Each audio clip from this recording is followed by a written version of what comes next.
بسم الله الرحمن الرحيم. اللهم صل على سيدنا نبينا محمد وعلى آله وصحبه أجمعين.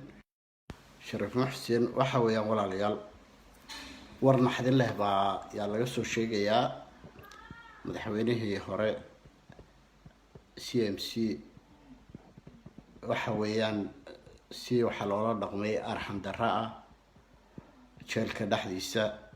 كتاب كي قرآن كا horta qadadii baa loo diiday qadadii baa la soo celiyay oo la yiri qadar lama siinayo kitaabka quraanka ay dhiibay kitaabkeena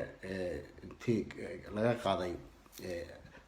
gabadhii qadada waday iyo dhulka ku tuureen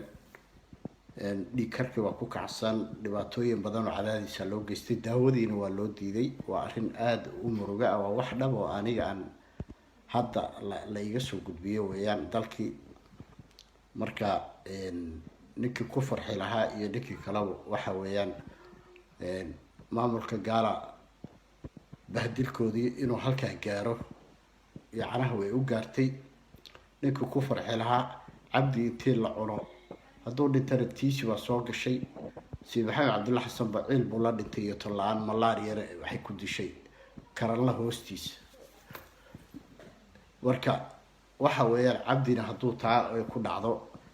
dadka ay mataqaanay sharaf la'aanta u tahay oo mataqaanay aan magac yeelinayn Soomaali dhaxdeeda runta idin sheegaya iyo ummad kastaba waa ogaadeen ummadda Soomaalida marka idinka meel isku raacdaan bay israacayaan cabdi hadduu dhibaato idin geystay tan oramada idinka harimayso laakiin haliyay buu ahay u heeliya haliyayina cabdi waa la iibsaday cidii iibsatana way soo bixi doontaa cabdi waa la iibsaday cabdina maanta noloshiisa waa nolol ciriiri ayuu ku jiraa run ahaantii dadkii asaga ehelkiisa ugu dhawaaba arrinta hadda ii soo gudbiyay qadadii in lagu mataqaanay la soo celiyay kitaabka quraankaana dhulka lagu tuuray oo loo keenayay talabaad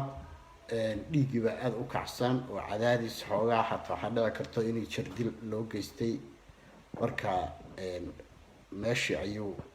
mataqaanaa dhiigii boqolkiiba tagay daawadiina waa loo diiday marka waa dhimo hadhintuun weeye marka cabdi nolol kuma jiro marka haddii halyeegeena saa loo galo Bariin Axmed Shidaal la soo wadaa oo meesha la keenayaa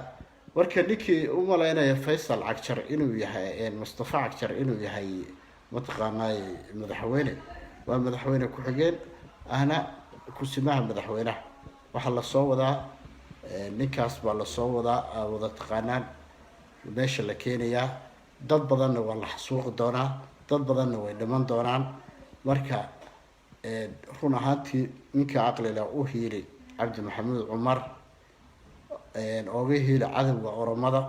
halla kaco walaalayaal qadadii waa loo diiday daawadii dhikarka waa loo diiday kitaabka quraanka hadhulka lagu tuuray waa murugo noloshiisii wali gabadha waxay tiri waa la yiri ruux nool ma ahayn oo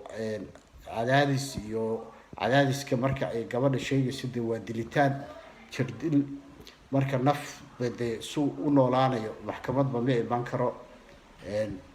in daawadiisa loo fasaxo in meel kasta laga banaan baxo in la hadlo ayaa loo baahay marka waxay leeyahay maamulka Oromiya gaala heerkaas ayuu gaarsiiyay leaderkeeni marka intaana kala kabaha la dul maraya xukun kuma jiro kala dambeyn kama jiro maamul kama jiro warbixintaas oo warbixin dhabac Cabdi Maxamuud Cumar nolol uu ku nool yahay maanta ma jiro inuu gabal u dhiciyeen kalna Allah subhanahu wa ta'ala ba og geerida waa loo siman yahay laakiin dhibaatooyin badan baa lagu geystay jeelka qadadii waa loo diiday daawadii dhikarka waa loo diiday jirdil badan baa loo geystay marka soo ku noolaanay Ilaahay subhanahu wa ta'ala ba og u hiili walaalkaada dulman u hiili leaderkaada dulman u hiili dhibka waa wax inagoo dhan wada qaadanayo oo wax inagoo dhan wada saameynayo haliyay kasto inuu meel ciil ugu dhinto warka waxaydan leeyahay guuleysta walaalayaal ka kaca fadhiga ana ugu horeynaya banaanbaxa